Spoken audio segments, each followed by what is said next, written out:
Et bonsoir à tous, bienvenue sur la chaîne de l'Hexamone Crypto. Nous sommes le mercredi 3 avril 2024, 17h25 à l'heure à laquelle je fais cette vidéo. On va faire un point sur les crypto-monnaies de l'intelligence artificielle, notamment le Fetch, le Render, le Agix, le Océan. Voilà, on va parler de toutes les cryptos liées à l'IA.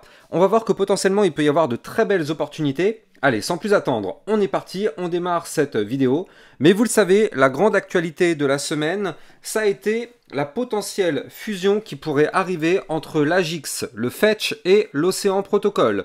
Donc là, on est actuellement sur une phase de vote, où en fait, du coup, il va y avoir un vote. Suite à ça, s'il y a beaucoup plus, effectivement, d'approbation que de refus, eh bien, il va y avoir justement cette fusion entre les trois tokens pour générer un nouveau token qui va s'appeler le ASI. Donc ça, ce token-là, ce sera a priori donc le token de fusion. Il faut bien comprendre que les trois autres tokens, a priori, je dis bien a priori parce que c'est encore un petit peu flou, devraient toujours continuer d'exister de façon un peu seule, mais nous, normalement, tous ceux qui ont de l'argent sur les échangeurs sur ces trois tokens-là, eh bien, ils seront automatiquement, normalement, transformés en ASI si, effectivement, tout ça c'est approuvé. Alors pour l'instant, il n'y a pas plus de news que ça. Ça a été discuté il y a à peu près une semaine. Pour l'instant, on n'a pas encore de retour par rapport à cette potentielle fusion, donc il faudra vraiment suivre l'actualité. Mais bref, nous, ce qui nous intéresse, c'est d'aller regarder justement ces fameuses crypto-monnaies. Je rappelle bien sûr à tout le monde que tout ce que je vais dire dans cette vidéo n'est en aucun cas un conseil financier. Alors on démarre avec la crypto Agix. Alors qu'est-ce qu'on voit? Bien sûr, là, on va pas se mentir, on a un Bitcoin qui a chuté ces derniers jours, et donc on le sait, quand le Bitcoin chute, tout le marché crypto-monnaie chute avec lui. Donc là, effectivement, la plupart des crypto-monnaies qu'on va voir, si ce n'est pas toutes, elles ont forcément toutes un petit peu chuté. Et donc là, ce qu'on voit, c'est que le Agix, bien sûr, il a chuté, on le voit ici, on a chuté, et on n'a pas chuté n'importe où, c'est-à-dire qu'en fait, ici, je vous avais dessiné une ligne de tendance haussière, et bien à chaque fois on vient toucher cette ligne, on rebondit. Donc pour l'instant, sur le Agix en vue jour, la tendance est et reste pour l'instant haussière. Tant qu'on ne break pas cette ligne de tendance haussière par le bas, c'est-à-dire tant qu'on ne break pas les 1,037, tout va bien. Tout va bien. Par contre, il faut quand même se méfier parce que là, si jamais le Bitcoin se met à chuter, toutes nos cryptos vont chuter et là, on a quand même le début d'apparition d'un double top. Attention à ça, il ne faut surtout pas breaker ici la ligne de coup du pattern à 0,983 parce que si on break ce niveau clé, effectivement, on pourrait aller chercher, pourquoi pas, des points plus bas. On pourrait vite passer d'une configuration qui reste haussière à malheureusement une configuration vraiment très dangereuse. Donc là, ça va se passer ici vraiment. Là, on est vraiment sur le point pivot. Donc là, la bataille, elle a lieu, la bataille entre les bulles et les bears. Est-ce qu'on va sauvegarder ce point pivot ou est-ce que malheureusement, on va le perdre? Et si on le perd, je peux même vous donner la target. Target potentiel en cas de chute, si on break le niveau clé, ce serait d'aller chercher les 0,586 ou bien même le support des 0,67. Voilà les deux targets à aller chercher en cas malheureusement de validation de ce pattern en double top. Mais bon, pour l'instant, on n'y est pas encore. On voit même d'ailleurs qu'au niveau du retracement Fibonacci, ici, en fait, on avait fait un joli rebond sur le 0,786 à 0,951. Et là, en fait, on est en train de rebondir actuellement sur le niveau 0,618 Fibonacci à 1,63$. Donc pour l'instant, on est quand même sur une belle zone de support. On voit qu'on n'a pas formé de point bas plus bas que le précédent. Donc pour l'instant, Agix, la tendance reste toujours bullish sur cette crypto. On continue avec la crypto Fetch, c'est quasiment un copier-coller, on va pas se mentir, c'est quasiment un copier-coller. On le voit parfaitement ici, on a une ligne de tendance haussière qui pour l'instant tient bon, donc le niveau clé à breaker, enfin à ne surtout pas breaker pardon sur le Fetch, c'est les 2,5647. Restez bien jusqu'au bout de cette vidéo parce que je vais vous montrer une crypto qui a un potentiel vraiment très intéressant. Donc ça on verra ça tout à l'heure en fin de vidéo. Là, du côté de la crypto Fetch, ne surtout pas breaker les 2,5685, sinon malheureusement ici, ça pourrait être un signal de vente pour aller chercher pourquoi pas la ligne de coup d'un potentiel, là encore une fois, double top. Je vous en avais parlé tout à l'heure, c'est quasiment la même config que le Agix, là on le voit, premier top, deuxième top. Pour l'instant, il n'y a rien de tout ça, pour l'instant, voilà, on est au-dessus de la ligne de tendance haussière, donc tout va bien. Et ce qu'on voit derrière, en arrière-plan, c'est qu'en fait ici, on avait fait une phase de latéralisation, cette boîte violette qui est là, c'est un range. Donc au pire des cas, même si on va chercher le bas ici au niveau du bas du range à 2,3403, c'est pas grave, la configuration reste toujours pour l'instant latérale. Même si on breakerait la ligne de tendance haussière par le bas, eh bien on irait chercher ce bas du range. On reste en tendance latérale, tant que ce bas de range tient, tout va bien. Si ce bas du range il lâche, malheureusement, vous l'avez compris, risque de chute. Mais au pire des cas, vu que c'est une zone de support, on peut aussi parfaitement rebondir dessus. Boum, on retourne chercher le haut du range à 3,0791. Et là, si on pète ce niveau, eh ben oui, on pourrait avoir par la suite, pourquoi pas, une belle petite phase haussière. Océan, copier-coller, franchement, les trois, elles ont exactement la même tronche. Hein. Franchement, exactement la même tronche, regardez ça. Donc je vais parler rapidement dessus. Hein. Ligne de tendance haussière, comme les deux autres crypto-monnaies. Niveau clé à ne surtout pas perdre, le support des 1,0857. Si on perd ce support clé, on ira chercher le dernier point bas à 0,9970. Et si on pète ce dernier point bas, eh bien oui, vous l'avez compris, potentielle chute à venir. Mais pour l'instant, on n'y est pas. Pour l'instant, on voit que cette ligne de tendance, elle est solide, elle tient. Donc là, on peut très bien imaginer le rebond sur cette ligne de tendance haussière. On a une résistance qui nous bloque à 1,1402. Si le océan break ces fameux 1,1402, on pourrait reprendre ici une belle petite phase haussière, aller chercher les 1,2541. Pourquoi pas aller chercher le dernier point haut des 1,4360 et si on break ce niveau clé, on pourrait avoir pourquoi pas une belle petite explosion à venir du côté du océan. Donc là, c'est exactement pareil. On est vraiment pile poil sur le niveau clé à surveiller. Donc on va le mettre bien, en attente. Pour l'instant, on patiente. La crypto RNDR, malheureusement, qui a chuté, ça fait un petit peu mal. Hein. Bah, c'est pas de sa faute, hein. C'est surtout de la faute du Bitcoin. C'est lui, hein. Quand le Bitcoin chute, tout chute avec lui. Mais bref, là, du côté de la crypto RNDR, on est venu chercher ici le niveau 0,618 Fibonacci. Quand on voit le dernier mouvement haussier qui a eu lieu ici, eh bien, on a retracé de 61% la hausse.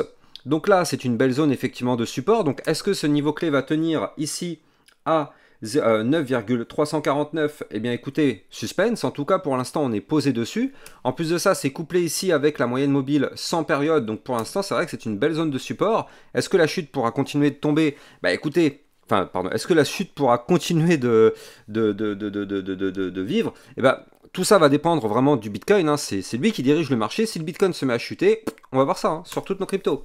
Mais là en tout cas on est quand même sur une belle zone de support, donc on peut très bien aussi imaginer un rebond sur ce support, boum, on reprend de la force, on va chercher le niveau 0,5 Fibonacci à 10,202, et si on break ce niveau clé, on pourrait se relancer pour aller chercher les 11,042, voire même ici la résistance des 12,115.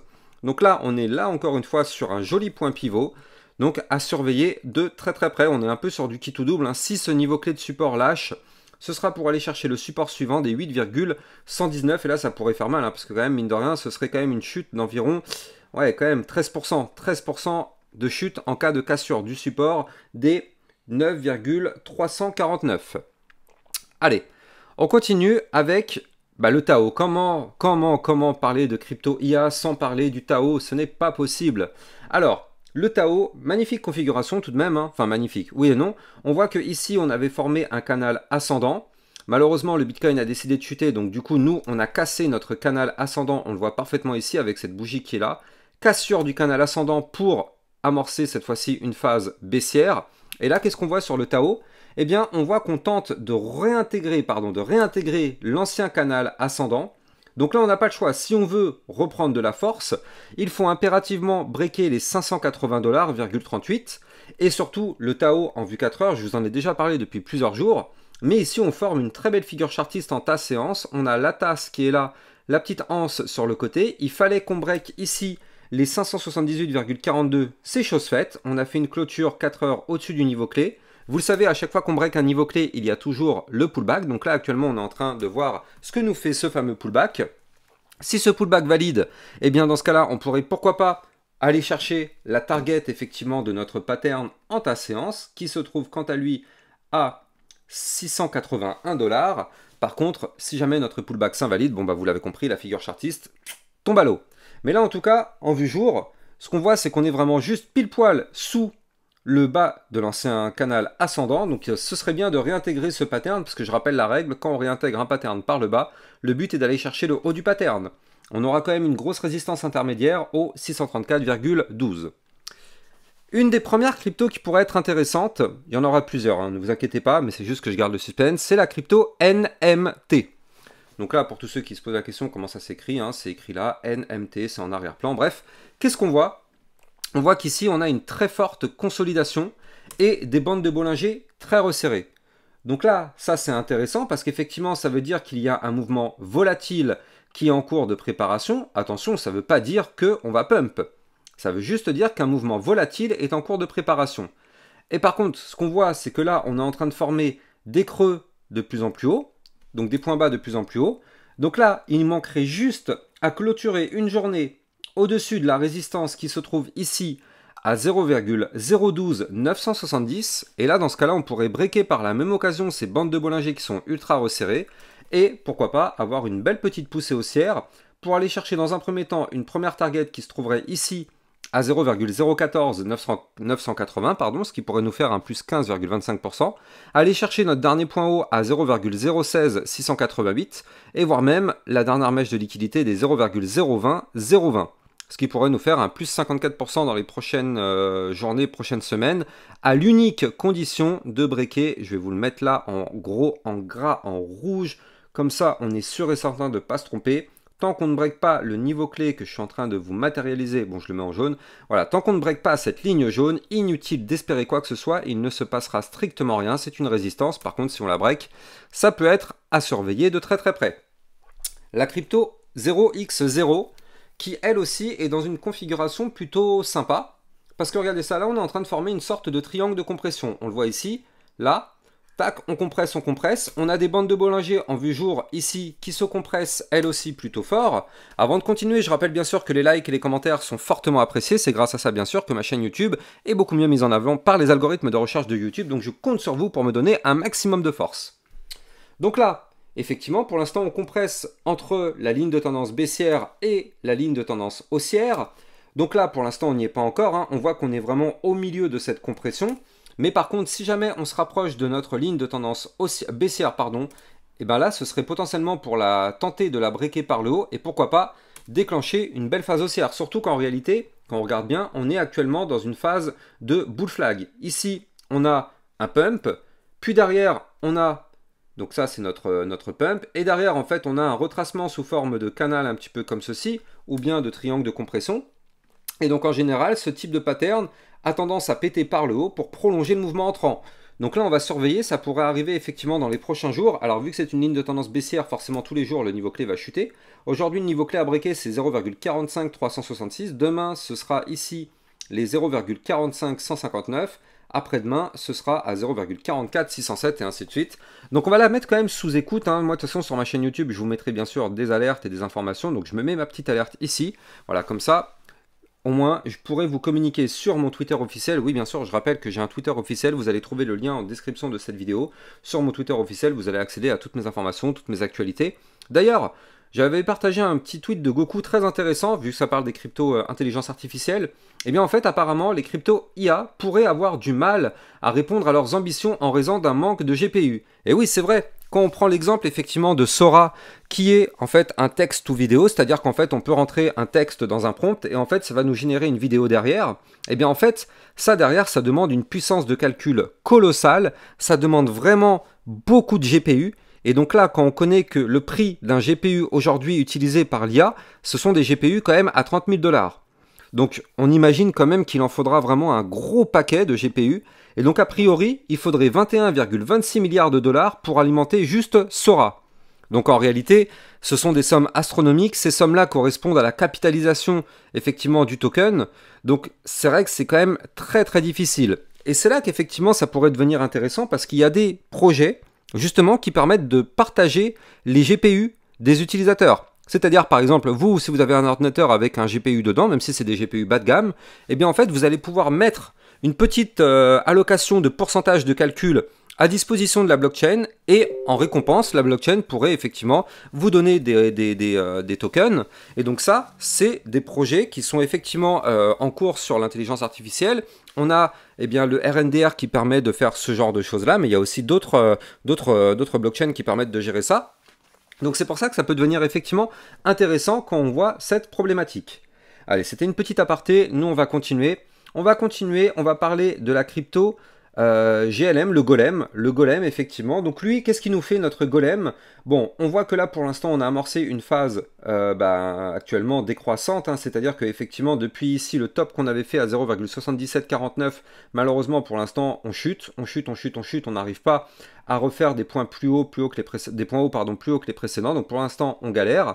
Par contre, ce qui est intéressant, c'est que là, on est potentiellement en train de former ici un double bottom, c'est-à-dire qu'on a le début d'un premier bottom, ici. Si on arrive à faire quelque chose comme ça et qu'on break ici déjà dans un premier temps la ligne de tendance baissière que je vous ai dessinée, c'est-à-dire ici aujourd'hui à 0,6128, ou même dans les prochains jours, hein, si on break cette ligne, je vais mettre une petite alerte quand même déjà, au cas où, comme ça au moins je suis sûr de ne pas le rater, eh bien on pourrait former un potentiel double bottom. Pour l'instant il n'est pas du tout formé, hein, donc il n'y a pas du tout de signal, mais c'est quand même, mine de rien, une figure chartiste qui pourrait être de 43%.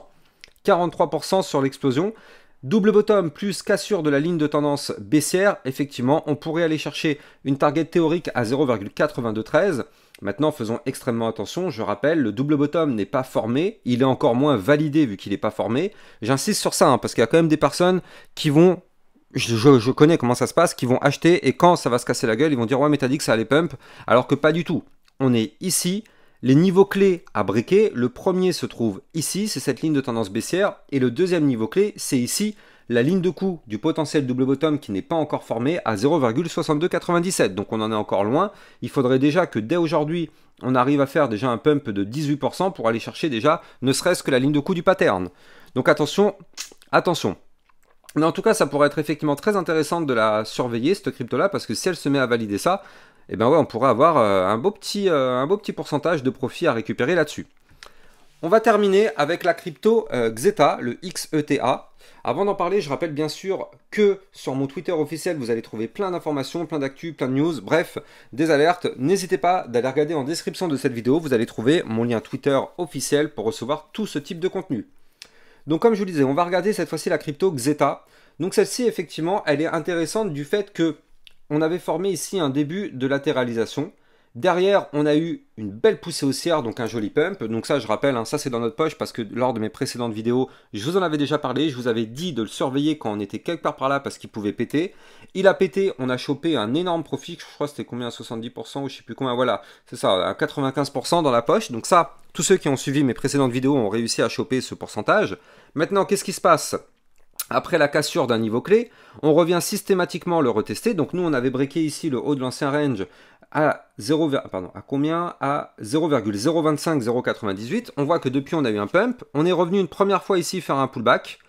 Puis derrière, une deuxième fois faire un pullback. Là d'ailleurs, on voit que là, on est juste posé sur notre haut de range, qui est une zone de support maintenant. Donc pour l'instant, on voit que là, on tente la réintégration, mais on n'y arrive pas. Donc tant qu'on est au-dessus, c'est bien, c'est un support. Ce qui serait parfait, c'est de rebondir sur le haut de l'ancien range, aller chercher la ligne de tendance baissière qu'on suit depuis maintenant pas mal de temps, c'est-à-dire depuis ici, eh bien le 10 mars. Et donc là, aujourd'hui, le niveau clé à breaker, il serait ici, hein, il serait à 0,030638, mais dès demain, déjà, ça tombe à 0,029 997. Bref, si on break cette ligne de tendance baissière par le haut, dans ce cas-là, effectivement, suite à un rebond parfait sur le haut du range, eh bien effectivement, on pourrait avoir de nouveau un beau petit décollage. Mine de rien, c'est une très très belle configuration qu'on a là. Hein. Les plus débutants, ils verront effectivement une chute. Mais pour les personnes qui ont un peu plus l'œil, eh bien là, on y voit un rebond parfait sur une belle zone d'accumulation après un très joli retracement. Donc c'est vrai que c'est une belle zone pour pourquoi pas retenter l'aventure. Mais bon, ceci n'est pas un conseil financier. En tout cas, j'espère que vous avez kiffé cette vidéo. N'oubliez pas de liker, commenter, partager au maximum. Et je vous souhaite une excellente journée à tous. Ciao, ciao!